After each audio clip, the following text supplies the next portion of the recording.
शहर की लुगाई गांव को आई। मधु शहर में रहने वाली पढ़ी लिखी मॉडर्न लड़की है। वो और पवन साथ कॉलेज में पढ़ते थे।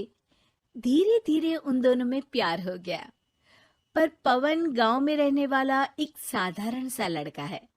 मधु के पिता हमेशा उसे ये बात कहकर ताना देते हैं, तुम वहां गांव में कैसे एडजस्ट करोगी? शादी करके तुम गांव तो चली जाओगी, पर अपनी सारी मॉडर्न सोच और चीजें यहाँ शहर में ही रख कर जाना। ये सुनकर मधु को बहुत गुस्सा आता है। तो क्या हुआ अगर वो लोग गांव के हैं? मैं वहां जाकर उस घर को बिल्कुल शहर की तरह बना दूंगी। शाम होते ही मधु पवन को वीडियो कॉल करती है। अच्छा हुआ तुमने वीडियो कॉल कर लिया। हाँ, मैं तुम्हें आज अपनी माँ से मिलाता हूँ। अरे बिट्टू, क्या कर रहा है? ये क्या है? दूर करना इस टुनटुने को। जाने कौन दिख रहा है इसमें तो। अरे माँ, आपकी बहू का वीडियो कॉल है। आप इसमें अपनी बहू से आमने सामने बात कर सकती हैं। नमस्ते माँ जी, कैसी हैं आप? अरे जका, ये बहू ने अपने कानों में क्या लगाया है? जो कैसे झुमके हैं? झुमके नहीं माँ जी, इन्हें ईयरफोन्स कहते हैं। इससे सामने वाले की आवाज और अच्छे से आती है। मैं आपको भी ला कर दूंगी। अरे नहीं नहीं, हमें नहीं ना चाहिए। हमारा कान बिल्कुल ठीक है। हाँ।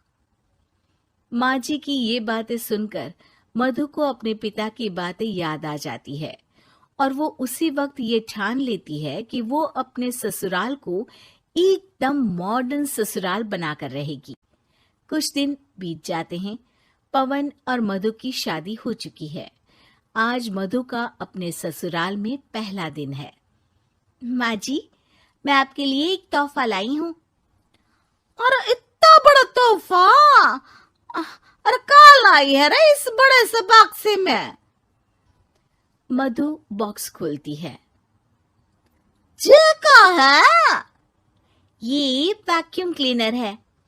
मैंने आपको झाड़ू लगाते हुए देखा तो सोचा अब आपका काम आसान हो जाएगा।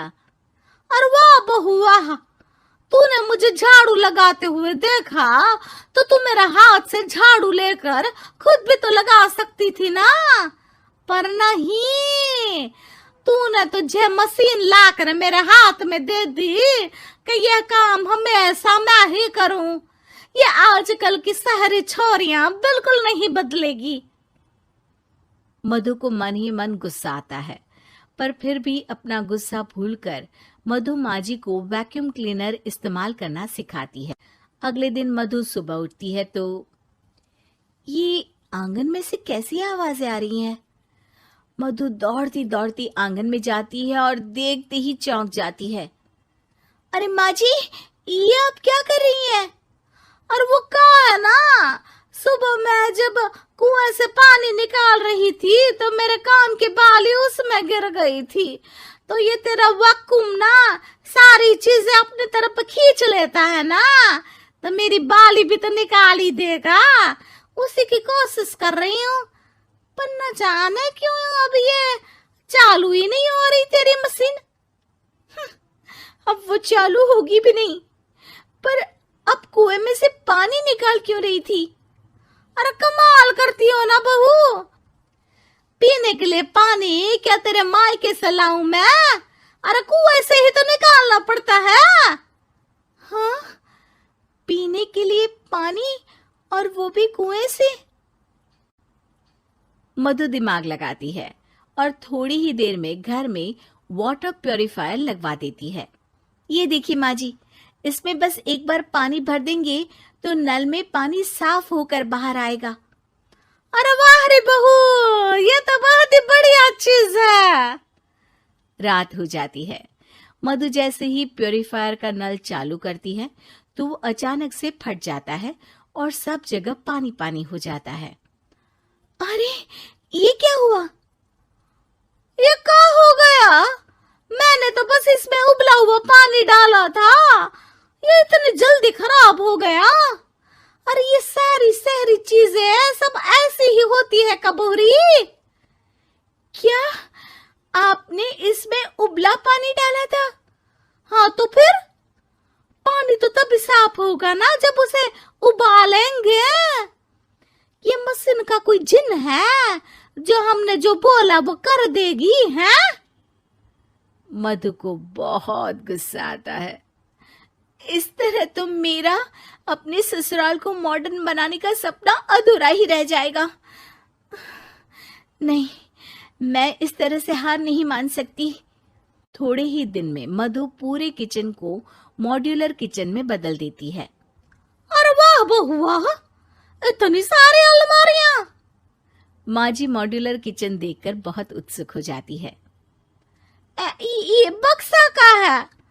बहू ने शायद गलती से इसे यहाँ रसोई में रख दिया है, पर है तो ये बहुत ही बढ़िया। अगले दिन सुबह। अरे मायरी, क्या हो गया? मैं तो बर्बाद हो गई। मेरी सारी पूंजी जलकर राख हो गई। हे राम, अब मैं क्या करूं?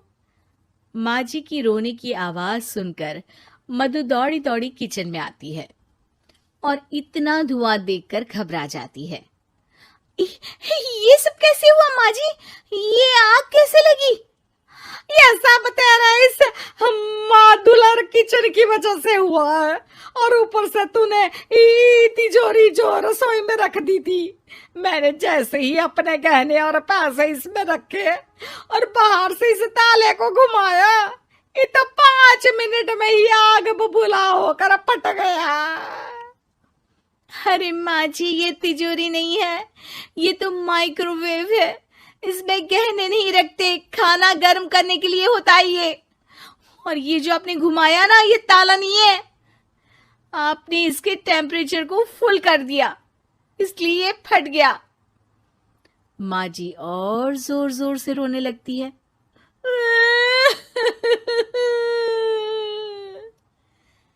मधु सर पीट लेती है और कसम खाती है कि अब ससुराल को मॉडर्न बनाने की कोई कोशिश नहीं करेगी। मुझे माफ कर दीजिए माँ जी, आप जैसी हैं वैसी ही ठीक है। मधु को अपने पिता की कही बात याद आ जाती है और मधु वापस घर और किचन को पहले जैसा ही कर देती है।